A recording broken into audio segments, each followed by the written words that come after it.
ये इतनी बड़ी दुनिया तबाह हो गई है। अगर ईश्वर होता तो ये होने देता? ये बच्चे बढ़ रहे हैं भूख से, कुपोषित बच्चे, करोड़ों कुपोषित बच्चे हिंदुस्तान में हैं। God was created by human being, और उसको अपनी कवि कल्पनाओं से, विचारों से उसको बनाया कि उसका भगवान का सेवक जाए और एक पहाड़ उठा के बूटी सहित आ जाए, वो सेवक बनाया। किंतु जिस आदमी ने ईश्वर को बनाया, जिस भगवान की सृष्टि की, मनुष्यों ने ही उसे नष्ट किया, उसे छिन्न भिन्न किया और उस अपनी कल्पना को गायब कर दिया। और आज हम देखते हैं कि ईश्वर के नाम पर सिर्फ धंधा है, मजहब के नाम पर सिर्फ धंधा है, और इन धंधेबाजों के पास इतने कठिन कठिन शब्द हैं और शास्त्र के ऐसे ऐसे उद्धरण हैं जो आदमी को बेहोश कर दें। सुनेंगे, ये काम आस्तिकों और नास्तिकों का है कि वो बहस करते हैं कि ईश्वर है और वो बहस करते हैं कि ईश्वर नहीं है। सबसे बड़ी बात यह है कि आप ईश्वर को शरीर से, इंद्रियों से, मन से, ज्ञान से, बुद्धि से नहीं जान सकते। ये बात धर्म ग्रंथों में लिखी है, ये बात वेदों में, शास्त्रों में लिखी है। तो देखिए धर्म वर्सेस विज्ञान की अब तक की सबसे बड़ी बहस। और आज इस बहस में शामिल होने के लिए हमारे साथ कई खास मेहमान हैं। हम आपका परिचय करवाते हैं उन मेहमानों से। हमारे साथ गौहर रजा साहब हैं, चीफ साइंटिस्ट हैं निस्केयर में। बहुत बहुत स्वागत है गौहर रजा साहब आपका। हमारे साथ स्वामी सर्वानंद सरस्वती हैं, कुलपति हैं भारती श्रीपीठम के, नई दिल्ली में। बहुत बहुत स्वागत है आपका स्वामी जी। हमारे साथ मशहूर कवि चंद्रकांत देवताले हैं और भगवान पर कविताएं भी लिख चुके हैं। बहुत स्वागत है आपका। और हमारे साथ स्वामी बालिंदु हैं, ब्लॉगर हैं, और इनके कई और परिचय भी हैं जो बहस के दौरान सामने आएंगे। और हमारे साथ हैं अमिताभ पांडे, खगोल वैज्ञानिक हैं। अमिताभ, आपका भी स्वागत है। इस चर्चा को आगे बढ़ाएं उससे पहले आइए आपको दिखाते हैं कि तमाम प्रचलित मान्यताओं को कब कब और किस किस तरह से चुनौतियां दी गई हैं। आर्यभट्ट, पृथ्वी अपने अक्ष पर घूमती है, ये खोज करने वाले वैज्ञानिक रहे। ग्रहण लगने की वजह राहु केतु नहीं, ग्रहों की छाया है और ये घटनाएं भौतिक हैं और इनका ईश्वरीय ताकत से कोई ताल्लुक नहीं है। भारतीय वैज्ञानिक आर्यभट्ट। कोपरनिकस, ग्रहों का केंद्र सूर्य है न कि पृथ्वी। सभी ग्रह सूर्य के इर्द गिर्द चक्कर लगाते हैं। ये वो तमाम प्रचलित मान्यताएं थीं जिसको तोड़ते हुए नई वैज्ञानिक खोज डेवलप करने वाले वैज्ञानिक हैं जिनको हम आपको दिखा रहे हैं। गलीलियो, पहली बार वैज्ञानिक पद्धति से ग्रहों के गतिशील होने का इन्होंने पता लगाया और टेलीस्कोप का आविष्कार भी किया। डार्विन मानव विकास के सिद्धांत के लिए मशहूर हैं और इन्होंने इंसान के विकास की थ्योरी दी और प्राकृतिक चयन के आधार पर यानी नेचुरल सिलेक्शन के आधार पर इंसान का विकास होता है ये बताया। न्यूटन, ग्रह भौतिक चीज है और वो गति और गुरुत्वाकर्षण की थ्योरी पर काम करती है। न्यूटन ने गुरुत्वाकर्षण की थ्योरी दी। आइंस्टीन, फोटो इलेक्ट्रिक इफेक्ट की खोज किए। ईश्वर के होने या नहीं होने से खुद को अनजान बताया पर नास्तिक होने से इनकार कर दिया। और Stephen Hawking, black hole theory को आगे बढ़ाया, ईश्वर के होने को लेकर साफ तौर से इनकार किया। तो ये कुछ वैज्ञानिकों की हमने बातें आपको दिखाई और इसके जरिए ये बताने की कोशिश की कि ये वो तमाम बड़े वैज्ञानिक और चेहरे हैं जिन्होंने जो दुनिया भर में प्रचलित मान्यताएं हैं उसे अपने अपने तरीके से चुनौती दी। देवताले साहब, इस तमाम जो जनता है उसमें सबसे बुजुर्ग आप हैं, सबसे लंबा अनुभव आपका, इसलिए शुरुआत आपसे करना चाहूंगी। एक तरफ ये वैज्ञानिक सिद्धांत हैं जो कहते हैं कि जो चीज प्रूव हो सकती है वही सत्य है, लेकिन दूसरी तरफ वो मान्यताएं हैं जो कहती हैं कि चाहे वो प्रूव ना हो लेकिन हम मानेंगे उसे ही सत्य जो हम महसूस करते हैं। ऐसा क्या? यदि कोई चीज प्रमाणित नहीं होती है तो उसे सत्य कहना अपने आप को धोखा देना है। इसके जो भौतिक जगत में, यथार्थ में, वास्तव में जो घटित होता है उसी के आधार पर हम अपनी बातें कर सकते हैं। जी, आप कह रहे हैं कि जो चीज़ प्रमाणित नहीं हो सकती है वो सत्य नहीं हो सकती है, लेकिन जो हमारे दुनिया भर में जो प्रचलित मान्यताएं हैं, चाहे वो भगवान या ईश्वर को लेकर मान्यता हो या आस्था को लेकर मान्यता है, वो कहीं सिद्ध नहीं होती हैं, कहीं साबित नहीं होती हैं, फिर क्यों मौजूद हैं? अमृता, देखिए ऐसा है, ईश्वर के एग्जिस्टेंस को स्वीकार करने के लिए अभी एक बहुत बड़ी बहस हुई थी साइंटिस्ट के साथ में, जिन्होंने कि जर्मन में एक बहुत सेमिनार लगा था गॉड पार्टिकल्स, जिसको इन्होंने एक साइंस के एक पार्ट को गॉड पार्टिकल दिया था। तो उन्होंने गॉड पार्टिकल ही क्यों दिया? अगर ये मान्यता ही नहीं है तो जब जानते ही नहीं गॉड कुछ होता ही नहीं, तो गॉड पार्टिकल नाम क्यों दिया? ये साइंटिस्टों ने ये दिया, उसमें जौहर साहब भी थे हमारे साथ। मैं उसी तरह से कह रहा हूं कि ईश्वर की मान्यता आप उस तरह से मत ले जाइए कि जैसे कि कोई रीतियां होती हैं, कोई जो कि कुरीतियों में बदल जाती हैं। जैसे कि आपने प्लेनेट के बारे में बताया, साइंटिस्ट ने उसको किया, तो आस्तिक और नास्तिक बात की बात नहीं की, उन्होंने ग्रहों की बात की, तो वो ज्योतिष का अलग चला गया। नहीं, वो इसलिए इम्पोर्टेंट है क्योंकि हमने अपने पूरे ज्योतिष को इस आधार पर डेवलप कर रखा है, हमने अपने पूरे जीवन को इस आधार पर डेवलप कर रखा है कि ग्रह नक्षत्रों के हिसाब से ही हमारी किस्मत तय होती है। नहीं, ये किसने तय रखा? अगर जिसका ज्योतिष का बनाने वाला सबसे पहले जो है उसने ज्योतिष को ही श्राप दे दिया, तो ये तो मार्केटिंग का हर चैनल पर एक तरह का ज्योतिष का जो कार्यक्रम चल रहा, उन्हीं को नहीं पता मेरा भविष्य क्या है। तो ग्रह ज्योतिष के ऊपर, ये अगर ज्योतिष के ऊपर डिबेट रखी है तो मैं उस पर बिल्कुल सहमत नहीं हूं। मैं अगर एक आस्तिकवाद और नास्तिकवाद, जहां ईश्वर की बात की आपने, हम स्वयं ही आज किसी ज्योतिषी को पता था आज पानी बरसेगा, आज ज्योतिषी को पता था कि कुंभ में इतना बड़ा घटना हो जाएगी।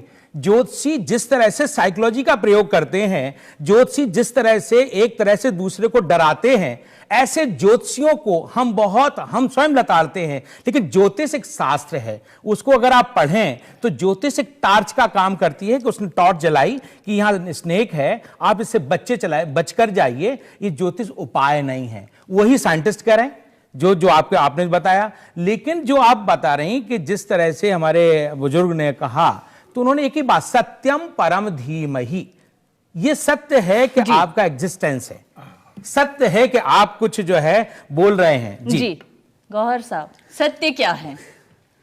सत्य तो अपने अंदर कुछ नहीं है, हमारी मान्यताएं हैं, और दो तरह की मान्यताएं हैं। एक वो मान्यता है जिसमें सत्य बदलता है, जिसमें हम ये कहते हैं कि आज हमारे पास ये जानकारी नई आ गई है और आज का सच बदला हुआ सच है। दूसरा सच वो सच है जो किसी कुएं के पानी की तरह या तालाब के पानी की तरह है, जो हमेशा स्थिर रहता है, वो उसमें बदलाव नहीं आते। मेरा मानना यह है कि हम डिबेट को, सही बात होगी कि निकाल के ज्योतिष से निकाल के और इस बात पे ले आए कि हमारी आस्था हमें कहां तक ले जाती है, इंसानियत को कहां तक ले जाती है।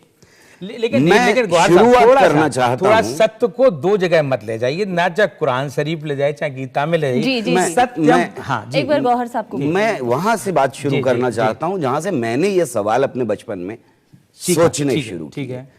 मुझे बिल्कुल शुरू में ये अंदाजा हो गया कि अगर भगवान है, जो सब कह रहे थे चारों तरफ लोग, और फिर भी वियतनाम में बच्चे मर रहे, जिनकी फोटोग्राफ्स रोज आती थी अखबारों में, हम बड़े हो रहे थे तब, और वो भगवान इन बच्चों के ऊपर बम गिरने से नहीं रोक सकता, तो मुझे ऐसे भगवान की जरूरत नहीं है।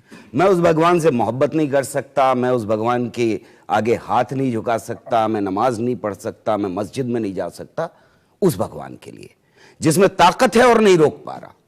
और अगर उसमें ताकत ही नहीं है रोकने की, तो फिर मुझे उस भगवान की जरूरत नहीं।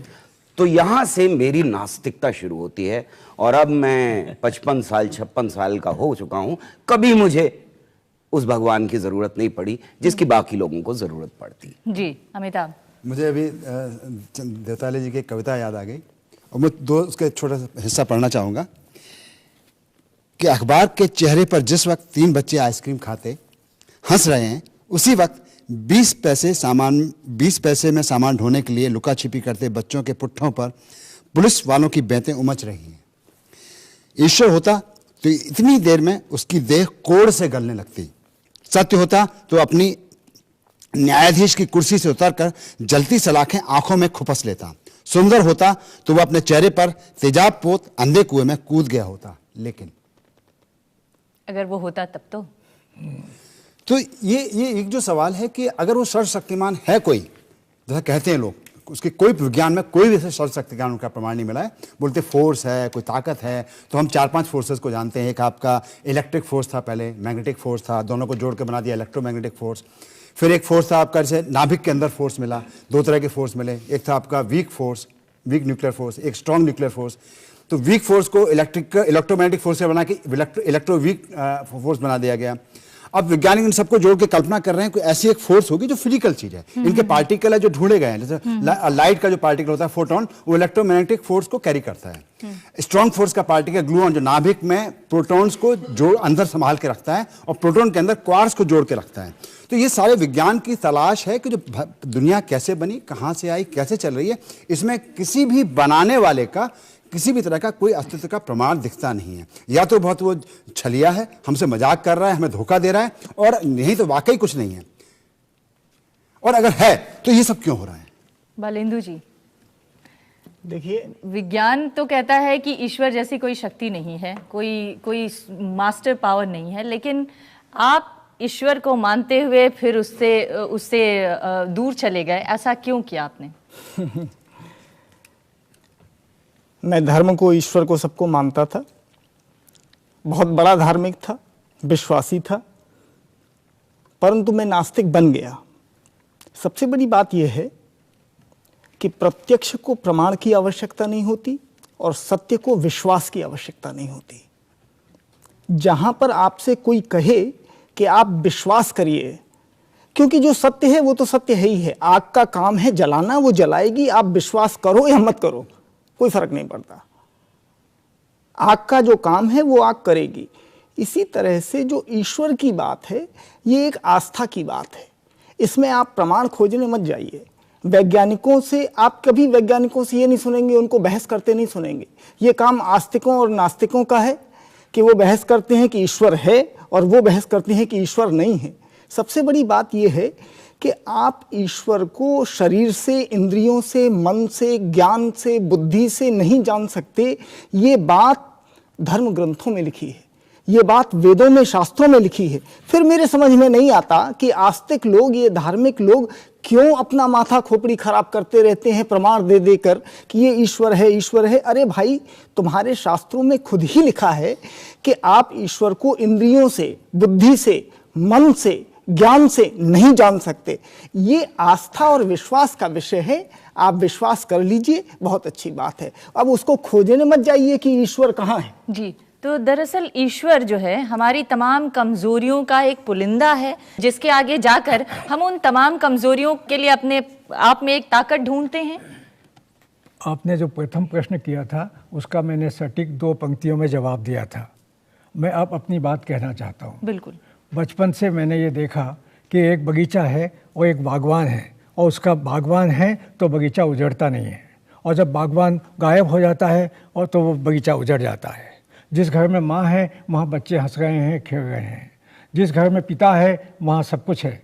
तो एक छोटा सा इंसान जब अनुपस्थित जब होता है, मौजूद होता है, तो उसकी दुनिया, उसका जो छोटा सा परिवेश होता है वो पनपता है, हंसता है, गाता है, उसमें संगीत होता है, जीवन होता है। ये इतनी बड़ी दुनिया तबाह हो गई है। अगर ईश्वर होता तो ये होने देता? ये बच्चे बढ़ रहे हैं भूख से, कुपोषित बच्चे, करोड़ों कुपोषित बच्चे हिंदुस्तान में हैं। ये आदमी की कुवत है और आदमी की ताकत है कि उसने सदियों पहले अपनी सुरक्षा के वास्ते और अपने यकीन के वास्ते ईश्वर का निर्माण किया। God was created by human being, और उसको अपनी कवि कल्पनाओं से, विचारों से उसको बनाया कि उसका भगवान का सेवक जाए और एक पहाड़ उठा के बूटी सहित आ जाए, वो सेवक बनाया। किंतु जिस आदमी ने ईश्वर को बनाया, उसी आदमी ने कल्पना में, कवियों में, किंवदंतियों में, महाकाव्य में जिस भगवान की सृष्टि की, मनुष्यों ने ही उसे नष्ट किया, उसे छिन्न भिन्न किया और उस अपनी कल्पना को गायब कर दिया। और आज हम देखते हैं कि ईश्वर के नाम पर सिर्फ धंधा है, मजहब के नाम पर सिर्फ धंधा है, और इन धंधेबाजों के पास इतने कठिन कठिन शब्द हैं और शास्त्र के ऐसे ऐसे उद्धरण हैं जो आदमी को बेहोश कर दें। जो आप कह रहे हैं कि अगर भगवान है तो तो फिर कुपोषण क्यों है, गरीबी क्यों है और लोगों के अंदर असंतोष क्यों है, उनकी सारी इच्छाएं पूरी क्यों नहीं हो जाती हैं? अमृता जी देखिए, जहां अभी साइंटिस्ट हैं, प्रोफेसर गौहर हैं, पांडे हैं, इन्होंने ये कहा अपने उसके बाद स्वामी बालेंदु ने, एक अगर शास्त्र में आप जाएं तो ये भगवान कोई ऐसा रूप नहीं है, भगवान वहाँ से कोई पिता जैसे का परिवार की तरह नहीं है, उसके यहाँ तो प्रकृति भी है, मनुष्य भी है, जितना एक कीट से लेकर के बहुत कुछ है, लेकिन उसका अस्तित्व ये नहीं कि उसको सुरक्षा के लिए है। भगवान वो पिता नहीं है। किस तरह से भगवान एक ऐसी सत्ता है, जैसे कि आप अमृता हैं, आपको एक नाम दिया आपके पिता ने, हमको सर्वानंद दिया, तो हमारा एक एग्जिस्टेंस है जिसको कहते हैं सर्वम खलु इदम ब्रह्म। नहीं, लेकिन जिसको हम देख नहीं सकते, जिसका हाँ, भगवान वही है जिसको हम देख नहीं सकते, जिसको हम छू नहीं सकते। ये जो मान्यताएं लोगों ने दी हैं कि भगवान मेरे इस तरह के हैं, भगवान मेरे इस तरह के हैं, वो ये मान्यताओं के ऊपर भगवान का सत्य नहीं है। इसलिए सत्य शब्द को कहा गया है शास्त्रों में सत्यम परम धीमहि। जो आपकी बुद्धि में सत्यता है, जिस सत्यता का कोई रूप नहीं होता, आकार नहीं होता है, जिस सत्य को गीता कहती है, तो ये तो फिर मन की कल्पना हुई ना, जिसका कोई रूप नहीं है, जिसका आकार नहीं है, जो सत्य है मगर दिखता नहीं है, तो इसका मतलब ये है कि वो एक कोई काल्पनिक चीज है। और शायद यही वजह है कि दुनिया में आज 500 से 750 मिलियन लोग ऐसे हैं जो नास्तिक हो चुके हैं। ये चर्चा जारी रहेगी, एक ब्रेक के लिए रुकेंगे और ब्रेक के बाद जब लौटेंगे तो यहाँ पर मौजूद जो जनता है उनके सुन लेते आपने। मैं कल्पना या उसके आधार पर ईश्वर, मैं कहता हूं आप एक पत्थर में ले लीजिए, आपकी जितनी गहरी मान्यता है वहां वो उस तरह की मान्यता प्रकट होगी, लेकिन सत्य जो है, ईश्वर है, वो दृष्टा नहीं है, दृश्य नहीं है। दृष्टा हो सकता, दृश्य का मतलब ये नहीं कि जैसे कि हम हाथ फैला करके ये कर दें, बच्चों को कुपोषण रोक दें या बीमारियों को, स्वाइन फ्लू आया तो भगवान को लेकिन जो आम आदमी है वो तो ईश्वर को इसी रूप में समझता है। अगर ईश्वर कुछ नहीं कर सकता तो क्यों है वो बिना बात के? ये इसलिए जैसे हमारा अस्तित्व है। चर्चा जारी रखेंगे, ये चर्चा जारी रखेंगे, फिलहाल एक ब्रेक का वक्त है, ब्रेक के बाद लौटेंगे, ये चर्चा जारी रखेंगे और यहाँ पर जो लोग बैठे हैं उनको भी इसमें शामिल करेंगे। आज हम बात कर रहे हैं भगवान और विज्ञान की। हम बात इस बात को लेकर कर रहे हैं कि क्या भगवान का कोई अस्तित्व है या जो चीज साबित हो सकती है विज्ञान के जरिए सिर्फ वही सत्य है। अमिताभ, इस वक्त दुनिया में कोई 750 मिलियन ऐसे लोग हैं जो अपने आप को घोषित रूप से नास्तिक कहते हैं और जिनको विश्वास है कि जो साइंस कर रहा है सिर्फ वही सत्य है, भगवान नाम की कोई चीज नहीं है। जो सत्य है वो डेमोक्रेटिक इंस्टीट्यूशन नहीं है कि मतलब के 99% लोग किसी बात को मानते हैं इसलिए वो सत्य है। सत्य भले 1% हो, वो सत्य ही रहेगा। दूसरी बात यह है कि दुनिया के जिन देशों में बात करो, जिन देशों में आप देखेंगे कि ज़्यादा खुशहाली है, जहाँ सोशल सिक्योरिटी अच्छी है, सरकारें लोगों का ध्यान रखती हैं, लोगों की भागीदारी रखती है, लोगों का पूरी बात करती हैं, तो आप देखेंगे कि दुनिया का एक बहुत बड़ा हिस्सा है, यूरोप के कई सारे मुल्क हैं जहाँ पे आप पता चलेगा कि 80% लोग नास्तिक हैं। वो खुशहाल देश हैं। और जो देश जितने ज़्यादा धार्मिक है, इतने कट्टर धार्मिक, उतनी बदहाली में रह रहे हैं। दूसरी बात यह है कि विज्ञान की दुकान की बात चल रही थी, विज्ञान की दुकान के बदौलत ही हम गुफाओं से निकल के आज यहाँ पहुँच पाए। धार्मिक दुकानें तो इंसानों को बर्बाद करके रख दिया पूरी दुनिया में। एक ईश्वर की आप बात करते हैं, वो ईश्वर कैसा ईश्वर है? ये थानेदार की तरह है, उसके हम हाथ जोड़ें, गिड़गिड़ाएं, रोज उसकी तारीफ करें, 4 दिन नहीं तारीफ करें तो नाराज हो जाएगा, हमारा सत्यानाश कर देगा। ऐसा कैसा ईश्वर है ये कि जिसको रिश्वत चाहिए, जिसको हमारा भला करने की रिश्वत चाहिए, प्रसाद चढ़ाना है, पूजा करनी, अपने बाल कटवा देने, किसी को अपने हाथ कटवा देने, किसी को खतना करवा लेना, कैसा ईश्वर है ये उसको खुश करने के लिए? तो ये जो बेचारे मिट्टी के जिनको हमने बनाया, क्या कहते हैं, मिट्टी से बनाया है इनको, और ये मिट्टी से बनाया, एक बनाया था उसने, कहते हैं कि एक शैतान को बनाया था जिसको आग से बनाया था, उसने सारी दुनिया, कहते हैं कि सारी दुनिया को बिगाड़ दिया। तो हमारी क्या गलती है? सजा देनी तो अपने शैतान को सजा दो या खुद सजा भोगो, खुद जलो नरक की आग में, हमें क्यों जलाते हो? अमृता जी, मैं एक बात कहना चाहता हूँ कि ईश्वर नहीं है, इसके लिए बार बार विज्ञान की जरूरत नहीं है। सदियों पहले हमारे संतों ने, समाज सुधारकों ने, कबीर ने, तुकाराम ने, चंडीदास ने, इन्होंने सबने कहा है कि ऐसी कोई चीज़ नहीं है। दुनिया कितनी बेवकूफ़ है जो पत्थर पूजने जाती है, घर की चक्की कोई नहीं पूछती, उन्होंने कहा है। ये बहस जो है, और इसके लिए ईश्वर नहीं सिद्ध होने के लिए ज़मीन से जुड़ा हुआ आदमी होना चाहिए। मनुष्य सत्य है मेरा, मनुष्य में मेरी आस्था है, शब्दों में आस्था है जो पुरखों ने दिए हैं। संत चंडीदास ने कहा था, मनुष्य सत्य सवार ऊपर तहार ऊपर नहीं, मनुष्य सत्य ईश्वर है। भाषा शब्द की प्रतिबद्धता वो है, शब्दों में कठिन शब्दों में और चीज़ों को गड़बड़ करके लोगों को मूर्ख बनाना और भ्रमित करना ये सत्य नहीं है। वो न धार्मिक भाषा है न मजहबी भाषा है। सत्य जो है वो आत्मा का सत्य होता है, आदमी का, हर आदमी का निजी सत्य होता है। विवेकानंद ने कहा था, बड़े बड़े संतों को पीछे पटक के जो इंसानी कमजोरियां हैं वो उसको विवश करती हैं भगवान को मानने के लिए। हम सिर्फ इसको इस नजर से नहीं देख सकते कि आज क्या हो रहा है, हमें थोड़ा सा हिस्ट्री में पीछे चलना पड़ेगा। जब इंसान ने सवाल पूछने शुरू किए तो बहुत सारे सवाल ऐसे पूछे जिनका जवाब उसके पास नहीं था। वो सवाल बार बार पूछता रहा। कुछ सवाल ऐसे थे जिनको उसने शुरुआत में ही पूछा कि ये चीजें कैसे होती हैं। कुछ सवाल ऐसे थे जिनको क्यों होती हैं से शुरू किया। जो मेटा क्वेश्चन या बड़ा सवाल ज्यादातर धर्मों का है, सभी धर्मों का है, वो बड़ा सवाल क्यों से शुरू होता है। और जब क्यों से शुरू होता है और हम अपनी ज्ञान की सीमा पे पहुंचते हैं, तब जवाब सिर्फ हमारे पास रह जाता है कि ये कोई ना कोई शक्ति है, उसकी मर्जी की वजह से हो रहा है। लेकिन जब हमारा सवाल शुरू होता है कैसे से, तब वो साइंस का सवाल होता है।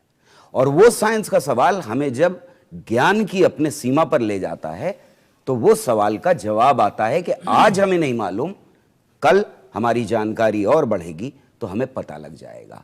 इसलिए जो साइंस है वो ऐसी बॉडी है नॉलेज की जो हमेशा बढ़ती रहती है, और सीमाएं उसकी जैसे जैसे फैलती जाती हैं, वैसे वैसे एक्स्ट्रा साइंस जिसे कहें हम, जो इसमें सारे धर्म आते हैं, उनकी सीमाएं सिमटती जाती हैं। कल तक बहुत सारी भ्रांतियां थी जिन पर शास्त्रों में लिखा हुआ है। स्वामी जी शायद आज उनको ना बताएं आपके सामने कि यह भी शास्त्रों में गलत लिखा हुआ है, ये भी धार्मिक किताबों में गलत लिखा हुआ है। अच्छी अच्छी बातें बता देंगे जी, लेकिन वो बातें नहीं बताएंगे जो बिल्कुल गलत हैं आज के। लेकिन जो प्रचलित मान्यताएं हैं गौहर साहब, उसमें ये कहा जाता है कि साइंस हमें वो बातें बता देता है जो बाहर दिखती हैं, लेकिन वो नहीं बताता जो हमारे अंदर चल रही हैं। हमारे अंदर चलने वाली ही बातें सारी साइंस ने पिछली 2 सदियों में बताई। मुझे भी तो बोलने का हमारा अभी कल ही मैं पढ़ रहा था दिमाग कैसे काम करता है। बहुत ही जल्दी एक छोटी सी चिप यहाँ लगा दी जाएगी, मैं आपके मन की बात जान पाऊंगा, हम दोनों की चिप लग जाएगी, ये क्या सोच रहे हैं मैं, तो जिसको हम बोलते हैं अंतर मन की बात है जानना, ये विज्ञान संभव कर देगा 2-4 साल में। लेकिन ये इजाजत देंगे तो इजाजत देंगे तो सब आपका क्या होगा? मैं नहीं, सब हमारा कुछ नहीं, हमारा तो बिल्कुल ठीक होगा। सच्चाई ये है कि हमारे ये 4-5 विद्वान, आप भी पांचों में आ गई। एक मैं बता दूं, ईश्वर ने कभी भी, जब ये सृष्टि प्रारंभ हुई, साइंस ये कर सकता है कि एक फूल के कई कलर को सिद्ध करने के तोड़ मोड़ कर दे उसको, लेकिन ईश्वर एक ही काम करता है कि फ्लावर में कई तरह के कलर, एक ही तरह के। आपने देखो दुनिया में जितनी सृष्टि, सबके चेहरे अलग ही अलग, एक ही साचा नहीं है। तो वो जो कुछ भी ईश्वर ना करता है ना संघरता है, ईश्वर आपके अंदर एक प्रसन्नता है, एक हैप्पीनेस है। जो साइंस एक खोज है, तो उस खोज में भी साइंस के अंदर ये बुद्धि जौहर साहब जहां गड़बड़ आप कर रहे हैं, मैं नहीं बोला, आप मेरी बात तो सुन लें, यो बुद्धि फिर उसका जवाब दे दें। नहीं मेरी कह रहे, यो बुद्धि पर तस्तुसा। जब मैं इन साइंटिस्टों की बुद्धि के पीछे बैठ करके मैं ही करा रहा हूं, तो ये कौन कर रहा है जिसको जो दिखाई नहीं देता है। एक बता दो, इसको मजहब या धर्म पर नहीं ले जाएंगे। जौहर साहब प्लीज, यहां ये बहुत अच्छी वैज्ञानिक चर्चा हो रही, इसको हम धर्म, मजहब, ज्योतिष, इन सबसे कर्मकांड से अलग हट करके ईश्वर का एग्जिस्टेंस, ईश्वर की सत्ता को दुनिया में साइंटिस्ट हो चाहे कोई हो, सभी स्वीकार करते हैं कि कोई ऐसी सत्ता है जो हमको अपना आज एक मिनट में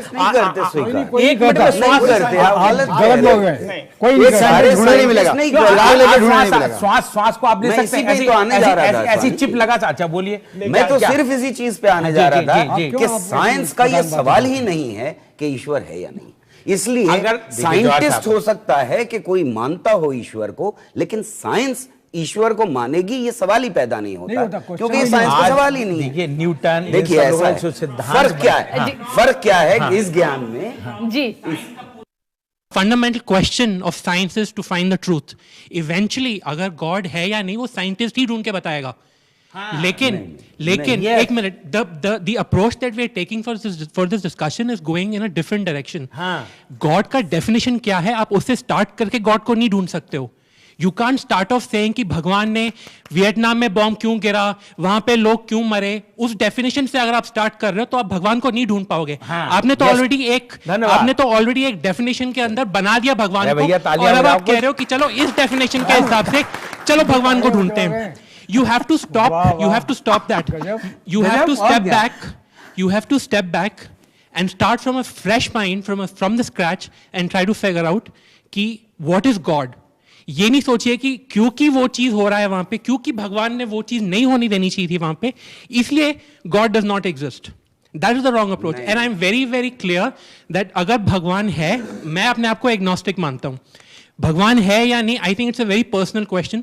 ना आपके डेफिनेशन से मैं कन्विंस हुआ कि भगवान एग्जिस्ट करता है या नहीं, ना आपके टेक्स्ट से ना आपके टेक्स्ट से। It is going to be a personal experience for me. My personal experience will determine God exist और नॉट। लेकिन आप ये मानते हैं कि भगवान है? मैं मानता हूं कि मुझे पता नहीं है। मैं मानता हूं कि आपके डेफिनेशन से मुझे कोई फर्क नहीं पड़ेगा। मैं मानता हूं कि अगर मुझे भगवान मिलेगा तो वो मेरे अंदर मिलेगा, वो मेरे ढूंढने से मिलेगा, आपके बताने से नहीं मिलेगा। Very good. My definition of God is that my relationship with God is going to be my relationship, not based on your relationship. मेरे फादर का मेरे साथ क्या रिलेशनशिप है वो सिर्फ मेरे साथ। परेशानी है कि हमारा डिस्कशन ही खत्म हो जाता है जो जिस रास्ते पे आप चलने को कह रहे हैं। यानी आपका भगवान आपको मिलेगा, मेरा भगवान मुझे मिलेगा, उनका भगवान उनको मिलेगा।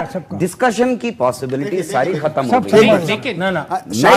शास्त्रों में उपनिषदों में जो ईश्वर की जो परिभाषा की गई है उस पर आते हैं, जिसका न कोई रंग है, न कोई रूप है, न कोई गंध है, न कोई स्वाद है। सुनिए नचिकेता ने सभी सवाल पूछा ना, ठीक है, याज्ञवल्क्य ने उसका जवाब भी दिया था, ठीक है। ये तो ऑलमोस्ट जिसको फिजिक्स में नथिंग कहा जाता है उसकी परिभाषा लग रही है, जो है ही नहीं। अरे उस ईश्वर सुनिए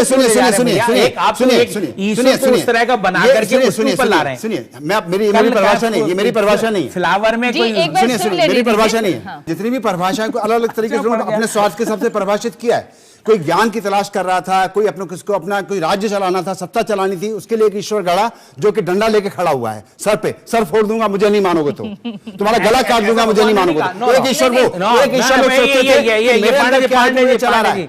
ईश्वर लोग कहते हैं कि शायद कहीं वही ईश्वर जैसा इनका एक सवाल था। नहीं, ईश्वर कभी आजकल ऐसा नहीं कहता। ईश्वर की अलग अलग परिभाषाएं अपने अलग अलग स्वार्थों से लोगों ने की हैं, लेकिन मोटे तौर पर सामाजिक तौर पर इसको ईश्वर कहा जाता है, जो जिसके बारे में सर्वमान्य है। सब लोग, सब गरीब लोग, गुरबे लोग रोज की पूजा करते हैं, अर्चना करते हैं, अपना धन लुटाते हैं उसके ऊपर, अपना वक्त बर्बाद करते हैं, अपना वक्त बर्बाद करते हैं, और जिसकी दुकानें हर जगह खुली हुई हैं, हर फुटपाथ पे कब्जा होता जा रहा है। जब बच्चों के खेलने के पार्क खत्म कर दिए गए, वहां मंदिर बना दिए गए, साईं बाबा के टेंपल बना दिए गए, ये क्या हो रहा है? यही बात है पर्सनल आस्था की। मैं एक बताऊं, आपसे ज्यादा कड़क बोल सकता हूं कि ये साइंटिस्ट को ही उस ईश्वर ने दिया जो आप शोध कर रहे हैं, ये कर रहे हैं, और आपको बोलने की ईश्वर ने कहीं थ्रेटिंग नहीं किया है कि तुम हमको ऐसा करोगे तो तुमको डंडा मारेंगे। ये शब्दों का प्रयोग कहीं शास्त्र में नहीं है। देखिए, मैं फिर मनुस्मृति को कोट करूं। हाँ, मनुस्मृति को कोट करूं, बताइए किसको कोट करूं?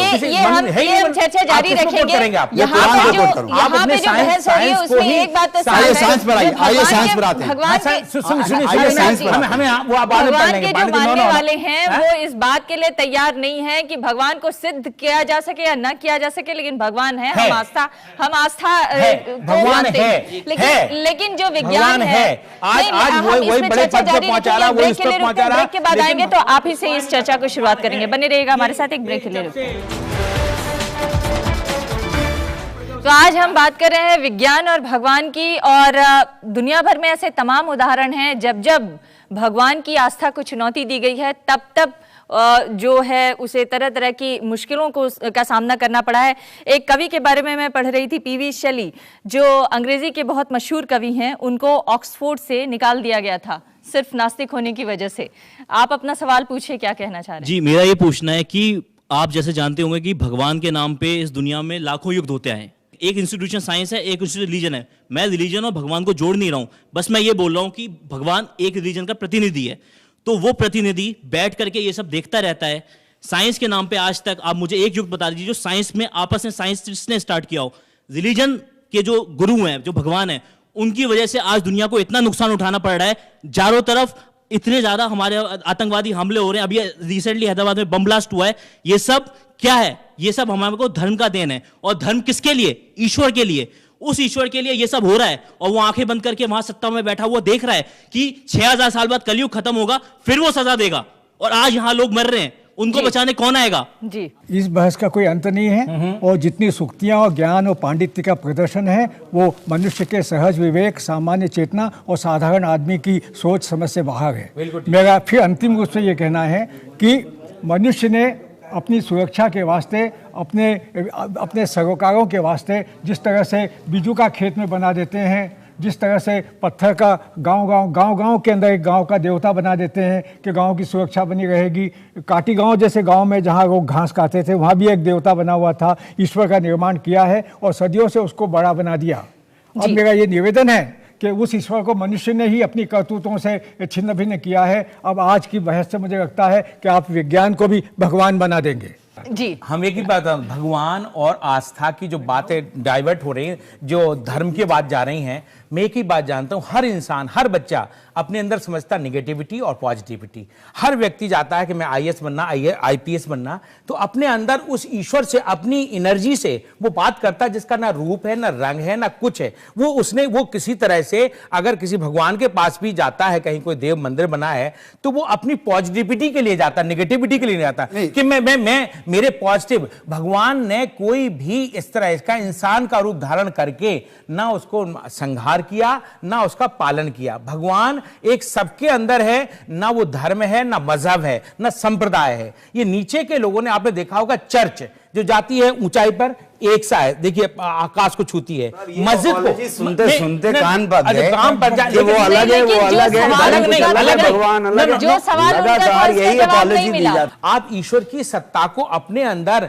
प्रसन्नता को, इसलिए ईश्वर तो एक ही बात कहता है कि नीरस जीवन कहो न भैया, जीवन रस की धार है। नीरस जीवन कहो न भैया, जीवन रस की धार है। इस बहती संस्कृति का ये सपना संसार, सपना है। जी, अच्छा गाते हो। एक सवाल मजहबी संप्रदाय नहीं, आप ही से सवाल है। हाँ, सवाल मेरा आप ही से बोले। यहाँ 4 लोग नास्तिक हैं, एक आस्तिक हैं जी। और मैं दावे के साथ कहता हूं, जो 4 यहाँ नास्तिक हैं उन्होंने धार्मिक ग्रंथों का अध्ययन बिल्कुल एकदम सिरे से नाकारते हुए करा है, और जो आस्तिक है उन्होंने विज्ञान का अध्ययन नहीं किया है। विज्ञान ने कहीं भी सिरे से ईश्वर को नकारा नहीं। आइंस्टीन ने कहा था मैं नास्तिक नहीं हूं, ठीक है। ऐसे बहुत सारे वैज्ञानिक जिन्होंने कहा था कि एक ऐसी शक्ति है, और ये लोग जो बात कर रहे हैं ईश्वर है तो जलाता क्यों है। मैं कहता हूं आप ऐसी आग बनाइए जिसमें जलने की शक्ति डाल दीजिए, साइंस कदापि नहीं कर सकता। आप हमारे जैसा एक मनुष्य बनाइए जिसमें प्राण डाल दीजिए, आप कदापि ऐसा नहीं कर सकते। आप सूरज बना दीजिए, बहुत अच्छा, आप सूरज बना दीजिए, नहीं बना सकते आप। नहीं, आप जवाब सुनना चाहेंगे? हाँ, हम जवाब सुनना चाहेंगे? सवाल जवाब सुनना चाहेंगे? एक मिनट, एक सवाल पूछिए। हाँ, सवाल ही पूछ रहा हूँ।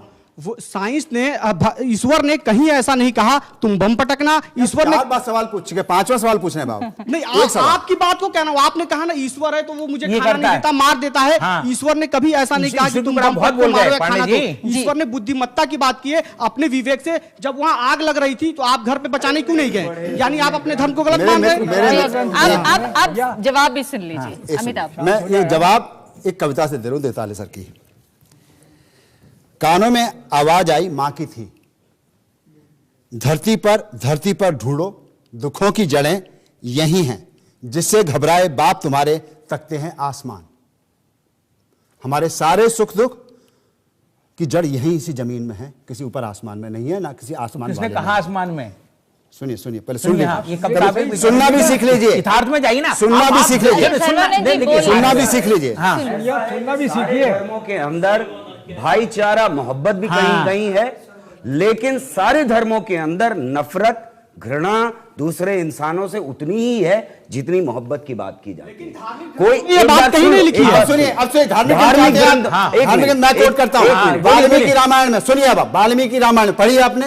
वाल्मीकि रामायण में राम एक सुपर्ण खा के नाक कान कटवा देते हैं, सीता की अग्नि परीक्षा लेते हैं। राम सीता मालूम क्या कहती है वाल्मीकि रामायण में? वाल्मीकि रामायण को कोट कर रहा हूं कि तुम तो सुनिए, जवाब सुनिए, जवाब सुनिए, आप उस चीज को जवाब सुनिए, हमसे सुनिए ना। वाल्मीकि रामायण कोट कर रहा हूं, चीज को कोट करिए। वाल्मीकि रामायण कोट कर रहा हूं। आप गलत कोट कर रहे हैं, वेद को आप कोट करिए। गलत इसी कोट कर रहे देश में हैं। वाल्मीकि रामायण को मानने वाले लोग नहीं है। आप वेद को कोट करके बताइए, आप कुरान को कोट करके बताइए, जिसे सर्वथा माना जाता है।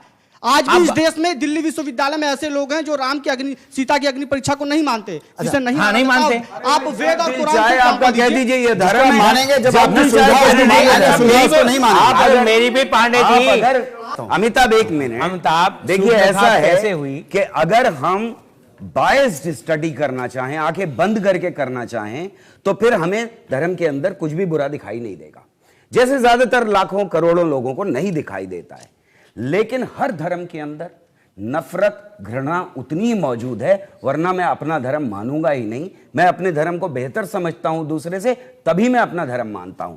दूसरी बात यह है कि धर्म के अंदर हमेशा का सच मौजूद होता है, जो सड़ा गला बदबूदार हो जाता है टाइम के पास होने की वजह से।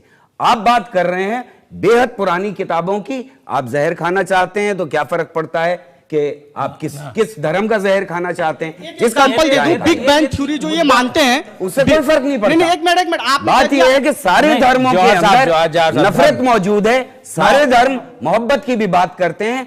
जब चाहें तो आप बड़ी नहीं बड़ी जंग शुरू कर। दुनिया वजूद में आई, दुनिया वजूद में बिग बैंग थ्योरी से आई। और हर धर्म के, मेरी बात सुन लीजिए, उसके बाद जरूर बोलिएगा। हर धर्म के अंदर है ये स्वामी बालेंदु साहब। हर धर्म के कपड़े बहुत धार्मिक शख्स थे और वृंदावन में धर्म की शिक्षा दीक्षा दिया करते थे, लेकिन अपने अनुभवों से इन्होंने सीखा कि धर्म में वो सारी चीजें नहीं हैं जो हमें आगे ले जाए, और वो नास्तिक हो गए। आप अपना अनुभव बताइए, बोलने दीजिए ना इनको। आप इनका अनुभव सुनिए, इसके बाद सवाल जवाब होगा। आप अपना अनुभव बताइए। देखिए, सबसे बड़ी बात यह है, आपने भी जो ये कहा कि आप किसी शास्त्र का प्रमाण दीजिए। कुरान के लिए आप पूछ रहे थे कि कुरान में कहीं लिखा है क्या? कुरान में कितनी जगह लिखा है कि जो नॉन बिलीवर्स हैं, नास्तिक हैं, उनको कत्ल कर दो, उनको मार दो। एक सिंगल लाइन बताइए आप। हैं? एक सिंगल लाइन बताइए। आप कुरान लेकर के आइए। आपने शायद अरुण सूरी की वो किताब पढ़ी होगी, वर्ल्ड ऑफ फतवास, जहां भी तुम नास्तिकों को देखो कत्ल करो। उसकी अगली लाइन आपने नहीं पढ़ी। उसकी अगली लाइन में ये लिखा है कि जंग के मैदान में अगर वो समझौता कर ले तो उनको एकदम सेफ जगह पे ले जाओ। आपने आधी लाइन तो कोट की और अगली लाइन छोड़ दी। अच्छा, सेफ जगह ले जाके कत्ल करो। अगर कुरान है तो ले आइए आप। अरे फिर भी आप जंग की, अब उसके आप ये बताइए, गलत बात कर रहे हैं। नहीं गलत बात कर रहे हैं। हर धर्म ग्रंथ में हिंसा है। आपका तर्क ठीक है, लेकिन इनके अनुभव भी सुन लीजिए। हर ग्रंथ में हिंसा है। ये हिंसा से खून से भरे हुए हैं। वो आपका धर्म ग्रंथ। नो और सारे धर्मों के कपड़े खून से रंगे हुए कपड़े इंसानियत के। क्या बात है, चर्चा नहीं, लेकिन सवाल ये है कि हम जिसे मानना चाहते हैं हम उसे ही मानेंगे। यहाँ पे बात नहीं माने बदल कर दीजिए। अमिताभ, यहाँ पे चर्चा का डायवर्जन हो गया। लग रहा है कि हम जिसे मानना चाहते हैं वही मानेंगे। एक के लिए रुकते हैं, इसके बाद हाजिर होंगे, इस चर्चा को जारी रखेंगे। मार्क्स ने कहा था कि हमारी सामाजिक आर्थिक परिस्थितियां ही हमारे विचार बनाती हैं और इन्हीं विचारों से हम भगवान की कल्पना करते हैं, यानी भगवान के बारे में अपनी सोच अपनी राय बनाते हैं। लेकिन क्या हमारी सामाजिक आर्थिक परिस्थितियों की वजह से हम कुछ मामलों में भगवान के ऊपर अपनी श्रद्धा छोड़ देते हैं और अपनी तमाम जो मुश्किलें हैं उसका हल भगवान में ढूंढने लग जाते हैं? बालेंदु जी, निश्चित रूप से। असल में जब इस दुनिया का विकास हो रहा था और दुनिया में सब जगह एक साथ हो रहा था, तब जो बहुत से अनुत्तरित प्रश्न थे उनको मनुष्यों को उसका उत्तर नहीं मिल रहा था कि ये क्यों हो रहा है, बारिश क्यों हो रही है, बिजली क्यों कड़क रही है, तूफान क्यों आ रहा है। तो उन्होंने सोचा कि ये निश्चित रूप से कोई अदृश्य सत्ता का कमाल है और उन्होंने एक अदृश्य सत्ता को मानना शुरू कर दिया। फिर अलग अलग जगहों पर लोगों ने नियम बनाने शुरू किए, समाज को बांधने के लिए अलग अलग धर्मों का शुरू हुआ। परंतु सत्य बात यही है कि ईश्वर जो है वो आस्था और विश्वास का विषय है, उसको आप खोजने नहीं जाइए। जो बात ये हो रही थी कि धर्म की दुकान और विज्ञान की दुकान, कभी विज्ञान आपसे आकर ये नहीं कहेगा कि मुझको मानो, वो तो आपको मानना ही पड़ेगा, उसके अलावा आपके पास और कोई चारा ही नहीं है। तो जो ईश्वर की बात है वो विश्वास और आस्था की है, तर्क की नहीं है। मैं हाथ जोड़ करके सभी आस्तिकों से और धर्म वालों से, ईश्वर वालों से कहना चाहता हूं, कृपया तर्क मत करिए, बुद्धि मत लगाइए। तर्क करने की गुंजाइश वो विज्ञान में होती है, धर्म में नहीं, आस्था में नहीं, विश्वास में नहीं। वहां पर तर्क का कोई काम नहीं है। वहां तो आप मानो, आंख बंद करके देखिए, विज्ञान होता है, वहां पर डाउट होता है, आप शक कर सकते हैं, परंतु भगवान में, धर्म में आप शक नहीं कर सकते। वहां शक की, डाउट की कोई गुंजाइश नहीं है। और वो यहाँ पे बैठे हुए लोगों में भी दिख रहा है। आप पूछिए सवाल। मेरा सवाल स्वामी जी से है। विज्ञान ने समाज को इतना कुछ दिया है, आप सब जानते हैं, लेकिन भगवान ने हमें दिया क्या है? भगवान ने हमें समय बर्बाद और पैसे बर्बाद करने के सिवा दिया क्या है? मेरा सवाल आपसे है, अगर कोई मरता है, कोई बीमार होता है, उसमें विज्ञान क्यों बचाता है? भगवान क्यों नहीं बचाता है उसे? अगर कोई पापी पाप करता है, उसमें उस समय भगवान कहाँ है? बहुत अच्छा तुमने प्रश्न किया। विज्ञान क्या, जो बीमार है तो उसको बचा रहा है, विज्ञान बचा रहा है आपके कहने से। भगवान क्यों नहीं आता है बचाने? पापी अगर पाप कर रहा है, भगवान कहाँ है? मेरी बात मेरे सुन लो। विज्ञान की बात, जो हमारी बात चल रही है, अब अभी आज जो चर्चा है केवल साइंस और ईश्वर की चर्चा है। तो ईश्वरवादी जो लोग हैं वो केवल, अगर आपकी आस्था अपने अंदर है तो आप ये कह सकते हैं परमेश्वर, इसकी अगर आयु जो भी दी है इसको आप बचाइए। हिमाचल में आपने ज्वाला जी मंदिर का नाम सुना होगा सर, वहाँ पे ज्वाला चलती है, वो तो अपने आप जलती है ना। वहाँ तो सारे साइंटिस्ट सब फेल हो चुके ना, लेकिन वो ज्वाला कहाँ से आ रही है? वहाँ पे तो भगवान का कुछ महत्व होगा ना सर, आप बताइए। ऐसी बहुत सारी चीजें हैं जो साइंस एक्सप्लेन नहीं कर पाती, ऐसी बहुत सारी चीजें हैं जहाँ साइंटिस्ट पहुंच के नहीं एक्सप्लेन कर पाते, लेकिन इसका ये मतलब नहीं है कि उनको एक्सप्लेन नहीं किया जा सकता। अब से कुछ पहले, एक मिनट, टाइम हो चुका ना सर। आप सवाल चाहते हैं या मतलब जवाब भी चाहते हैं? जवाब चाहते हैं। बहुत सारी ऐसी चीजें, जैसे मैग्नेट के बारे में इंसान नहीं जानता था तो सोचता था ये भगवान है। आज हमें मैग्नेट के बारे में पता है। पहले ये सोचता था कि धरती जो है फ्लैट है, आज हमें पता है कि नहीं है फ्लैट, भगवान का बनाया हुआ था। अब हमें मालूम है कि बिग बैंग हुई, उसकी वजह से बनी है ये सारी चीजें। तो जैसे जैसे हमारे विज्ञान की सीमाएं बढ़ती जाती हैं, हम एक्सप्लेन करते जाते हैं। आपको शायद पता नहीं हो कि वहां ज्वाला कैसे चल रही है ना। यहां जो लोग हों शायद एक्सप्लेन ना कर पाए, शायद मैं जाऊं तो एक्सप्लेन कर दूं वहां पर, या कोई और साइंटिस्ट जाए करे। हो सकता है कि साइंटिस्ट ना एक्सप्लेन कर पाए, लेकिन इसका यह मतलब नहीं है कि वहां भगवान की वजह से हो रहा है। हमें नहीं मालूम। अगर साइंस का सवाल है तो हमें नहीं मालूम। आस्था के लिए तो बहुत लोग जा रहे हैं वहां पर, पैसे भी चढ़ा रहे होंगे जी, मंदिर में जा रहे होंगे ना, आप भी गए होंगे, जरूर गए होंगे, और पैसे भी चढ़ाए होंगे। अगला पैसे की बात नहीं, जिस दिन राज खुल गया उस दिन आपकी आज तक तो राज खुला नहीं। आज तक तो राज खुला नहीं, भाई आज तक नहीं खुला ना, खुलेगा, आज तक नहीं खुला ना, लेकिन जिस दिन खुल गया। कितने लोगों की श्रद्धा उस चीज से जुड़ी हुई है सर। ये बहस इंद्र करते थे, ये बहस खत्म होने वाली नहीं है। अमिताभ जी अगला सवाल ले लेते हैं। अगला सवाल पूछिए आप। बारिश हो जाती है, ठीक है ना। तो अब अमिताभ अगला सवाल। मैं एक क्वेश्चन और सर, पूछना थोड़े चाहूंगा। समय पहले हमने एक पार्टिकल के बारे में सुना था जिसे कहा गया था Higgs boson, the God particle. Sir उसका ये था कि वो फंडामेंटल ब्लॉक है, बिल्डिंग ब्लॉक है यूनिवर्स का।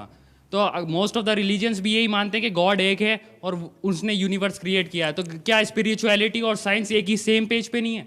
देखिए उसका नाम क्या है, टेक्निकल नाम है हिग्स बोसॉन पार्टिकल। एक साइंटिस्ट ने एक किताब लिखी जिसमें उसने लिखा, टाइटल दिया गॉड डैम इट पार्टिकल। उसमें हटा दिया लोगों ने डैम इट और गॉड पार्टिकल के नाम से मशहूर कर दिया। ये चले जाइए इंटरनेट पे, आपकी अगर जानकारी उसके बारे में कम है तो बढ़ा लीजिए। उसका नाम गॉड पार्टिकल किसी ने नहीं दिया, गलत कहा जा रहा है। साइंटिस्ट उसको गॉड पार्टिकल नहीं कहते। मैं उसकी प्रॉपर्टीज के बारे में बात कोई साइंटिस्ट नहीं कहता। फंडामेंटल और स्वामी जी पहले भी गलत कह चुके हैं, अभी भी गलत कहेंगे। गॉड पार्टिकल कहते हैं, स्वामी जी कहते होंगे हिग्स बोसॉन पार्टिकल है। और मुझे शर्म आती है इस बात पे कि मीडिया ने उसका नाम गॉड पार्टिकल दिया, जबकि हमें गर्व होना चाहिए था कि हमारे यहाँ के एक साइंटिस्ट के नाम के ऊपर उस पार्टिकल का नाम है। सर बात बोस का नाम सुना है ना आपने? सर बात नाम पे नहीं है, बात उसकी प्रॉपर्टीज की है कि उसे फंडामेंटल प्रॉपर्टी कहा जाता है जिसे यूनिवर्स। सुनिए, और भी फंडामेंटल पार्टिकल है। क्वार्क भी फंडामेंटल पार्टिकल है, न्यूट्रिनो भी फंडामेंटल पार्टिकल है, इलेक्ट्रॉन भी फंडामेंटल पार्टिकल है, फोटोन भी फंडामेंटल पार्टिकल है, ग्लूऑन भी फंडामेंटल पार्टिकल है, WZ बोसॉन वो भी फंडामेंटल पार्टिकल है। ये सारे फंडामेंटल पार्टिकल हैं, एक फंडामेंटल पार्टिकल नहीं है। उसको वहां इतनी बड़ी कंपनी में गॉड पार्टिकल क्यों कहा? नहीं गॉड पार्टिकल नहीं कहा, ये मूर्खों ने कहा है। हालांकि जहां पर आस्था की बात है वहां पर कई बार वैज्ञानिक जो खोज है वो तमाम दावे करने के बाद और तमाम सिद्ध करने के बाद भी आस्था से लड़ाई बड़ी मुश्किल हो जाती है। लेकिन एक बात आपसे जरूर जानना चाहूंगी, जाते जाते आपके कमेंट पे ही खत्म करना चाहती हूँ, ये जो संदेह है तमाम चीजों को लेकर, ये हमें आगे बढ़ने की प्रेरणा देता है, शक्ति देता है, और शायद यही संदेह बना रहे तो ये जो तमाम यहाँ पर सवाल उठाए गए हैं उन सवालों का हल आने वाले जीवन में निकल सकता है, आने वाले भविष्य में निकल सकता है। तर्क कुतर्क से कोई समाधान नहीं निकल सकता। धरती, पर्यावरण पर प्रेम और अपने पर विश्वास और अपनी निजी शब्द की आस्तिकता, मानुष सत्य पर यकीन और मानुष सत्य को बित्ता भर बचाने की कोशिश आदमी का काम है। यही उसका ईश्वर है, यही उसकी आस्तिकता है शब्द में, और उसे बाहर मत ढूंढो। अगर बाहर नहीं है तो बाहर क्यों ढूंढो?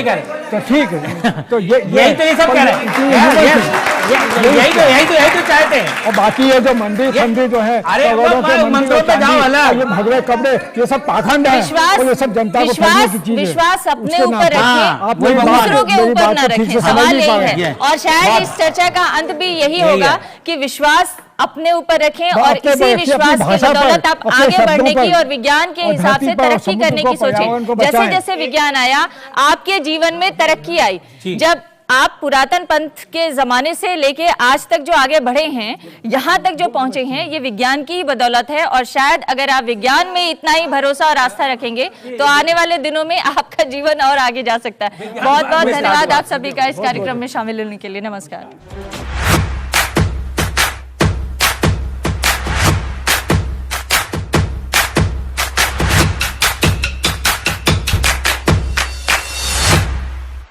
वीडियो के नीचे इस लाल बटन को दबाकर चैनल को सब्सक्राइब जरूर कर लें और इसके साथ में घंटी का बटन दबाकर ऑल पर जरूर क्लिक कर लें ताकि आने वाले टाइम की हर वीडियोस की नोटिफिकेशन आप तक जरूर पहुंच सके।